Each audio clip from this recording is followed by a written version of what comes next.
Welcome to TradeTheNBA.com. This is John. This report is for the 4th of November, and well, this is going to be one of the quickest runs from like 3,000 to 3,100 couple of days max. So, despite all of the screaming and moaning that everything should be falling to hell in a handbasket, we continue to just get better job numbers, and everything else is going in the right direction, except for the political aspect of things, which would probably be even higher if that wasn't going on.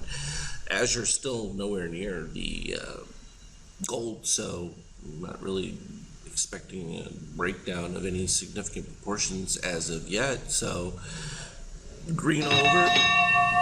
There's the early bell. Yes, I have the usual problems with my TradeStation not loading correctly, so what are you going to do? It's fine, and then all of a sudden they do their download over the weekend, and then boom, I get no data for the 5K tick charts and stuff. It's just strange, and I have to reboot everything.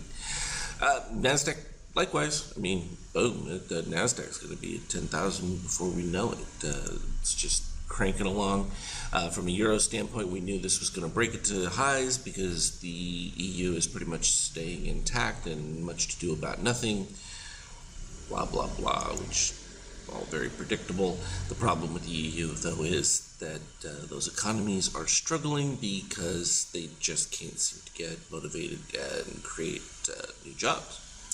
From an oil standpoint, we are stuck in this range, which is just healthy. So that's just going to continue to be vibrant for the economy. Gold, slight increase, but nothing significant. From a 5K, well, that's the 50K that bought there. Let's put up a 5K because I finally restored this one. Had to redo my lines, but you can see from the breakouts, positive extremes have been adding these, and we've been mostly cyan under red DOC, and then even when we cross over, we're still looking at a situation where you've got full steel reset. So these reset trips are very small. This one in this case returned to the positive extreme right there, the 3054 range, and then boom, we've made some new ones here that'll need to get filled up at the 64 range, and that's riding high pretty now. So don't expect much of a change at this particular point. So still maintaining the high volatility relatively speaking, but we're just not seeing much of a fade so far. So when that finally takes place, we'll have both sides moving. For now, we just keep going with what we read, and cyan under red is always a buy. So that's clean and simple. As always, trade well. We'll talk again later.